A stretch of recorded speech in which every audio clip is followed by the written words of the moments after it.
നല്ല എളുപ്പത്തിൽ തയ്യാറാക്കി എടുക്കാൻ കഴിയുന്ന നല്ല രുചിയുള്ള ഒരു ഒതൻറ്റിക് ആയിട്ടുള്ള നല്ലൊരു പലഹാരത്തിൻ്റെ റെസിപ്പിയാണ് നമ്മുടെ ഇന്നത്തെ സ്പെഷ്യൽ. കുറേ പേർക്കൊക്കെ അറിയാവുന്നത് തന്നെയായിരിക്കാം. നല്ല സ്പൈസി ആയിട്ടുള്ള ചിക്കൻ റോസ്റ്റോ അല്ലെങ്കിൽ ചിക്കൻ ചുക്ക, ബീഫ് വരട്ടിയതിൻ്റെയൊക്കെ കൂടെ അടിപൊളിയായിട്ടുള്ള കോമ്പിനേഷനാണ്. വിരുന്നുകളിലൊക്കെ നിങ്ങൾക്ക് തീർച്ചയായിട്ടും ട്രൈ ചെയ്യാവുന്ന ഒന്നാണ്. അപ്പോൾ എല്ലാവരും ഉണ്ടാക്കി നോക്കുക. ഇത് പെട്ടെന്ന് തന്നെ എങ്ങനെ വീട്ടിൽ തയ്യാറാക്കി എടുക്കുന്നതെന്നുള്ളത് നോക്കാം. അപ്പോൾ ഈ ഒരു റെസിപ്പി, ഈ ഒരു പലഹാരം ചെയ്തെടുക്കുന്നതിന് വേണ്ടിയിട്ട് ഒരു ബൗളിനകത്തോട്ടേക്ക് മൈദയാണ് ഇട്ട് കൊടുക്കുന്നത്. ഞാനിവിടെ എടുത്തിരിക്കുന്ന അളവ് എന്ന് പറയുന്നത് 1 കപ്പാണ്. 240 ml കപ്പിന് 1 കപ്പ് മൈദയാണ് ഉപയോഗിച്ചിട്ടുള്ളത്. ഇനി ഇതിലോട്ടേക്ക് വേണ്ടത് നമ്മുടെ ഗോതമ്പ് പൊടിയാണ്. ആട്ടപ്പൊടി ഏകദേശം ഒരു 4 ടേബിൾ സ്പൂണിനടുത്ത് ഇട്ട് കൊടുക്കാം. 1/4 കപ്പ്, നിങ്ങൾ എടുത്തിരിക്കുന്ന ഏത് കപ്പാണോ, മെഷർമെൻറ്റ് കപ്പിൻ്റെ ആവശ്യമില്ല, ഏത് കപ്പാണോ ആ കപ്പിന് 1/4 കപ്പ് ഉപയോഗിച്ചാൽ മതിയാകും. ഇനി അടുത്തതായിട്ട് ഇതിലോട്ടേക്ക് നമുക്ക് കുറച്ച് പുട്ടുപൊടി, ഒരു 1/2 ടേബിൾ സ്പൂൺ അളവിൽ മാത്രം മതി, കൂടി പോകരുത് അളവ് ഒരിക്കലും. 1/2 ടേബിൾ സ്പൂൺ പുട്ടുപൊടി കയ്യിലില്ലെങ്കിൽ അതിന് പകരം റവയായിട്ടുള്ളതെങ്കിൽ റവ ഉപയോഗിച്ചാലും മതി. രണ്ടും ഉപയോഗിക്കാതെ വേണമെങ്കിലും നിങ്ങൾക്ക് ഈ ഒരു റെസിപ്പി ചെയ്യാവുന്നതാണ്. ഇനി നെയ്യാണ്. നെയ്യ് വളരെ കുറഞ്ഞൊരളവിൽ മതി, 1 ടീസ്പൂണൊക്കെ ചേർത്ത് കൊടുത്താൽ മതി. 1 ടീസ്പൂൺ 1.5 ടീസ്പൂൺ, ആ ഒരു ഫ്ലേവർ കിട്ടുന്നതിന് വേണ്ടിയിട്ടാണ്. ഇനി നമുക്കിതിലോട്ടേക്ക് ഉപ്പാണ്, ആവശ്യത്തിനുള്ള ഉപ്പ് നമുക്ക് ഇട്ട് കൊടുക്കാം. ഉപ്പ് ഇട്ട് കൊടുത്തതിന് ശേഷം ഒരിത്തിരി മാത്രം വെള്ളം ഒഴിച്ച് കൊടുത്തിട്ട്, ആദ്യമേ തന്നെ ഒത്തിരി വെള്ളം ഉപയോഗിക്കരുത്, വളരെ കുറഞ്ഞൊരളവിൽ വെള്ളം ഒഴിച്ച് കൊടുത്തിട്ട് ഒന്ന് മിക്സ് ചെയ്തെടുക്കുക. ഉപ്പൊക്കെ നോക്കി അഡ്ജസ്റ്റ് ചെയ്യാം. ഇനി ഉപ്പ് ഇങ്ങനെ ഇട്ട് നോക്കുമ്പോൾ കറക്റ്റ് ആവാത്തവർക്ക് ജസ്റ്റ് വെള്ളത്തിനകത്ത് തന്നെ ആവശ്യത്തിനുള്ള ഉപ്പിട്ട് മിക്സ് ചെയ്തിട്ട് ആ വെള്ളം ഉപയോഗിച്ച് കുഴച്ചെടുത്താലും മതി. പിന്നെ വെള്ളം ചെറു ചൂടുള്ള വെള്ളം ഉപയോഗിച്ചിട്ടാണ് കുഴച്ചെടുക്കുന്നത്. ഈ മാവ് കുഴച്ചെടുക്കുമ്പോൾ ശ്രദ്ധിക്കാനുള്ള ഒരു കാര്യം, ഒരിക്കലും ഭയങ്കര സോഫ്റ്റ് ആകുന്ന രീതിയിലല്ല നമ്മൾ ഈ മാവിനെ കുഴച്ചെടുക്കുന്നത്. അത്യാവശ്യം കുറച്ച് ടൈറ്റ് ആയിട്ടുള്ള രീതിയിലാണ്.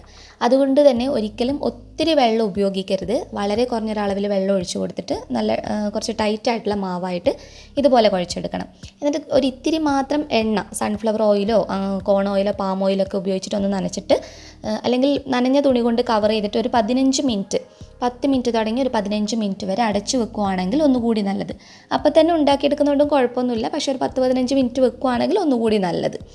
അപ്പോൾ ഇതിൽ നിന്ന് നമുക്കൊരു 6 പീസാണ് കിട്ടുക. ശരിക്കും ഒരു പീസ് തന്നെ നമ്മൾ കഴിക്കുമ്പോഴത്തേക്ക് നമുക്ക് വയറ് ഫുള്ളാകുന്ന രീതിയിലുള്ള ഒരു ഹെവി ആയിട്ടുള്ള ഒരു പലഹാരം തന്നെയാണിത്. അപ്പോൾ ജസ്റ്റ് നമ്മൾ ഇത് പരത്തിയെടുക്കാൻ വേണ്ടി പോവുകയാണ്. അപ്പോൾ മൈദ വിതറി കൊടുത്തിട്ടുണ്ട്. മൈദയിൽ നന്നായിട്ട് കോട്ട് ചെയ്തെടുത്തതിന് ശേഷം പരത്തിയെടുക്കാം. അപ്പോൾ ആ ഒരു ഉരുള എത്രത്തോളം കനം കുറഞ്ഞിട്ട് നിങ്ങൾക്ക് പരത്തിയെടുക്കാൻ കഴിയും, അത്രയും വലിയ ഷീറ്റായിട്ട് തന്നെ പരത്തിയെടുക്കാവുന്നതാണ്. അപ്പോൾ ഞാനിത് നന്നായിട്ട് പരത്തി കൊടുക്കുന്നുണ്ട്. അപ്പോൾ പരത്തിയെടുക്കുന്ന സമയത്തൊക്കെ നിങ്ങൾക്ക് ആവശ്യത്തിന് മൈദ വിതറി കൊടുക്കാവുന്നതാണ്. ലാസ്റ്റ് അധികം വരുന്നത് നമ്മളൊന്ന് കൈ വെച്ചിട്ട് നമ്മൾ തട്ടി കൊടുക്കാറുണ്ടല്ലോ, അപ്പോൾ അതുപോലെ ഒന്ന് ചെയ്തെടുത്താൽ മതിയാകും. അപ്പോൾ ഈ ഒരു വലിപ്പത്തിലാണ് ഞാൻ ആ ഒരു ഉരുളയെ പരത്തിയെടുത്തിട്ടുള്ളത്. ഇതിൻ്റെ ഒരു കനം കണ്ടോ, നല്ല കനം കുറഞ്ഞ ഷീറ്റായിട്ട് തന്നെയാണ് പരത്തിയെടുത്തിട്ടുള്ളത്. ഇനി നമ്മൾ ചെയ്യേണ്ടത്, ഇതിൽ എണ്ണ തടവി കൊടുക്കുകയാണ് വേണ്ടത്. നമ്മൾ പൊറോട്ട ചെയ്യുന്നതിൻ്റെ രീതിയായിട്ട് കുറച്ചൊക്കെ സാമ്യമുണ്ട് ഇതിന്. അപ്പോൾ സൺഫ്ലവർ ഓയിലോ കോൺ ഓയിലോ പാം ഓയിലോ ഒക്കെ ഉപയോഗിക്കാം. ഒരിക്കലും ഇതിന് വേണ്ടിയിട്ട് വെളിച്ചെണ്ണ, ഒലീവ് ഓയിലൊന്നും ഉപയോഗിക്കരുത്. അതായത് ഒത്തിരി മണടിക്കുന്ന ഓയിൽ നമ്മൾ ഉപയോഗിച്ച് കഴിഞ്ഞാൽ ഇതിൻ്റെ ആ ടേസ്റ്റ് മൊത്തത്തിൽ, ആ രുചി മൊത്തത്തിൽ നഷ്ടപ്പെടും. അതുകൊണ്ട് തന്നെ മണമില്ലാത്ത ഏതെങ്കിലും എണ്ണ നിങ്ങൾക്ക് ഇതിന് വേണ്ടിയിട്ട് ഉപയോഗിക്കാം. ഞാൻ സൺഫ്ലവർ ഓയിലാണ് ഉപയോഗിച്ചിട്ടുള്ളത്. പാം ഓയിൽ ഉണ്ടെങ്കിൽ പാം ഓയിൽ ഉപയോഗിക്കാം. ഏതെങ്കിലും വെജിറ്റബിൾ ഓയിൽ ഉണ്ടെങ്കിൽ അത് ഉപയോഗിച്ചാൽ മതി. എന്നിട്ട് ഇതുപോലെ നമ്മൾ മടക്കി കൊടുക്കണം. അപ്പോൾ ഇത് പല രീതിയിൽ ഫോൾഡ് ചെയ്തിട്ട് ചെയ്തെടുക്കാറുണ്ട്. ഞാനിപ്പോൾ ചെയ്യുന്നത് വളരെ എളുപ്പത്തിലുള്ള ഒരു മെത്തേഡ് തന്നെയാണ്. കുറച്ച് എണ്ണ ഇതുപോലെ മടക്കി കൊടുക്കുമ്പോൾ ആ മടക്കി കൊടുക്കുന്ന ഭാഗത്തും ചെറുതായിട്ട് എണ്ണ നനച്ച് കൊടുക്കുക. ഒത്തിരി എണ്ണ ഒഴിച്ചു കൊടുക്കേണ്ട ആവശ്യമില്ല. കൈ കൊണ്ട് ചെറുതായിട്ട് എണ്ണ ഒന്ന് തടവി കൊടുത്താൽ മതിയാകും. എന്നിട്ട് ബോക്സ് പോലെയാണ് നമ്മൾ ആദ്യം ചെയ്തെടുക്കുന്നത്. അപ്പോൾ 2 സൈഡിൽ നിന്ന് ഇതുപോലെ മടക്കിയെടുത്തു. വളരെ പെട്ടെന്ന് നമുക്ക് റെഡിയാക്കി എടുക്കാവുന്നതാണ് കേട്ടോ. അതുപോലെ ഫ്രൈ ചെയ്യുന്ന സമയത്ത് വളരെ ഫാസ്റ്റായിട്ട് ഇത് റെഡിയായി കിട്ടും. ഞാൻ ഈ മടക്കിയെടുത്ത ഭാഗത്ത് ഇതുപോലെ എണ്ണ നനച്ച് കൊടുത്തിട്ടുണ്ട്. ഇനി നമ്മൾ ഒരു ഫ്ലവർ പോലെ ഇതിനെ റെഡിയാക്കി എടുക്കുകയാണ് ചെയ്യുന്നത്. അപ്പോൾ 2 സൈഡിൽ നിന്നും ഇതുപോലെ നമുക്കൊന്ന് പ്രസ് ചെയ്ത് കൊടുക്കാം. അപ്പോൾ ഈ ഒരു സൈഡിൽ നിന്നും അതുപോലെ തന്നെ ഞാനൊന്ന് റെഡിയാക്കി എടുത്തിട്ടുണ്ട്, കണ്ടോ. ഇനി നമ്മൾ ഇതുപോലെ എല്ലാം ചെയ്തെടുത്തിട്ട് ലാസ്റ്റ് നമ്മളൊന്ന് പരത്തിയെടുത്താൽ മതിയാകും. ഒന്നുകിൽ അപ്പം തന്നെ ഓരോന്നായിട്ട് പരത്തിയെടുത്തിട്ട് എണ്ണയിലിട്ട് ഫ്രൈ ചെയ്യാം. ഞാനിപ്പോൾ എല്ലാം പരത്തി വെച്ചതിന് ശേഷമാണ് ഇനി ഇതൊന്നുകൂടി പരത്തിയെടുക്കുന്നത്. ഇനി പരത്തിയെടുക്കുന്നത് ജസ്റ്റ് ഒന്ന് റോൾ ചെയ്തെടുത്താൽ മാത്രം മതി കേട്ടോ.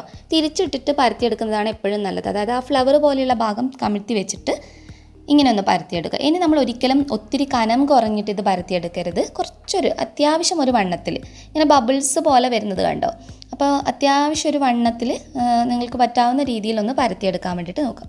ഈ ഒരു കനത്തിലാണ് ഞാൻ ചെയ്തെടുത്തിട്ടുള്ളത്. അപ്പോൾ ആ ഒരു ഫ്ലവർ പോലെ ചെയ്തതൊന്നും പോയിട്ടില്ല. ഇനി ഇത് എണ്ണയിലിട്ട് ഫ്രൈ ചെയ്തെടുക്കുമ്പോൾ എങ്ങനെയാണ് കിട്ടുന്നതെന്ന് നോക്കാം. അപ്പോൾ ഇതിന് വേണ്ടിയിട്ട് എണ്ണ നന്നായിട്ട് ചൂടാക്കിയെടുക്കണം. ഏതെങ്കിലും സൺഫ്ലവർ ഓയിലോ കോൺ ഓയിലോ ഞാൻ പറഞ്ഞതുപോലെ വെളിച്ചെണ്ണയിൽ ചെയ്തെടുക്കാതിരിക്കുക. അല്ലാതെ ഏത് എണ്ണ വേണമെങ്കിലും നിങ്ങൾക്ക് ഉപയോഗിക്കാം. അധികം മണമില്ലാത്ത ഏത് എണ്ണ വേണമെങ്കിലും ഉപയോഗിക്കാം. എന്നിട്ട് നല്ല ചൂട് വേണം എണ്ണയ്ക്ക് എപ്പോഴും. നന്നായിട്ട് ചൂടായ എണ്ണയിലോട്ടേക്ക് മാത്രം ഇട്ട് കൊടുക്കുക. എണ്ണ ഒട്ടും ചൂടില്ലാതെ നമ്മൾ ലോ ഫ്ലെയിമിലൊക്കെ ഇട്ട് ചെയ്ത് കഴിഞ്ഞാൽ ഈ പൂരി നന്നായിട്ട്, ഈ ഒരു പത്തിരി നന്നായിട്ട് എണ്ണ കുടിക്കും കേട്ടോ. അപ്പോൾ ഇതിങ്ങനെ ഇങ്ങനെ വിരിഞ്ഞ് വരുന്നത് പോലാണ് ഉണ്ടാവുക. എല്ലാ ഇതളുകളും ഇങ്ങനെ വിരിഞ്ഞ് വരുന്ന രീതിയിലാണ് നമുക്ക് കിട്ടുക. അപ്പോൾ ഇത് കളറ് മാറി നമ്മൾ സാധാരണ പൂരിയൊക്കെ ഫ്രൈ ചെയ്തെടുക്കുമ്പോൾ വരുന്ന ഒരു കളറുണ്ടല്ലോ, ആ ഒരു കളറാകുന്ന രീതിയിൽ വേണം ചെയ്തെടുക്കാൻ വേണ്ടിയിട്ട്. പുറമേ നല്ല ക്രിസ്പി ആയിരിക്കും, ഉള്ളിലിങ്ങനെ ലെയർ പോലായിട്ടാണ് ഇത് നമുക്ക് റെഡി ആയി കിട്ടുക. എണ്ണ നന്നായിട്ട് ചൂടായിട്ടുണ്ടെങ്കിൽ പിന്നെ മീഡിയം ഫ്ലെയിമിലിട്ട് ചെയ്തെടുക്കാം. ഒരിക്കലും ലോ ഫ്ലെയിമിലിട്ടിട്ട് തയ്യാറാക്കിയെടുക്കരുത്. കുറഞ്ഞ സെക്കൻഡിനുള്ളിൽ തന്നെ നല്ല രീതിയിൽ നമുക്കിത് റെഡിയായി കിട്ടും. ഇതിപ്പോൾ കളറൊക്കെ മാറി നല്ല രീതിയിൽ കണ്ടോ, അടിപൊളിയായിട്ട് കാണുമ്പോൾ ഒരു പപ്സിൻ്റെ ഒക്കെ പോലെയുണ്ടല്ലേ. അപ്പോൾ നമ്മുടെ ഈ ഒരു പത്തിരി, മലബാർ സ്റ്റൈലിലെ ഒരു പത്തിരി ഇവിടെ റെഡി ആയിട്ടുണ്ട്. അപ്പോൾ മലബാർ സ്റ്റൈലിലുള്ള വളരെ ടേസ്റ്റി ആയിട്ടുള്ള കണ്ണൊച്ച പത്തിരി അല്ലെങ്കിൽ കണ്ണുവെച്ച പത്തിരി എന്നൊക്കെ പറയുന്ന നല്ലൊരു ബ്രേക്ക്ഫാസ്റ്റ് അല്ലെങ്കിൽ ഡിന്നറിനും വിരുന്നുകളിലൊക്കെ സെർവ് ചെയ്യാവുന്ന നല്ലൊരു പലഹാരമാണ്. അപ്പോൾ എല്ലാവരും ട്രൈ ചെയ്ത് നോക്കാം കേട്ടോ. അപ്പോൾ ഇതിൻ്റെ കോമ്പിനേഷൻ എന്ന് പറയുന്നത് എപ്പോഴും നിങ്ങൾ ഒന്നുകിൽ നല്ല സ്പൈസി ആയിട്ടുള്ള ചിക്കൻ കറി അല്ലെങ്കിൽ ചിക്കൻ റോസ്റ്റ്, ചിക്കൻ ഫ്രൈ ഒക്കെ അടിപൊളി കോമ്പിനേഷനാണ്.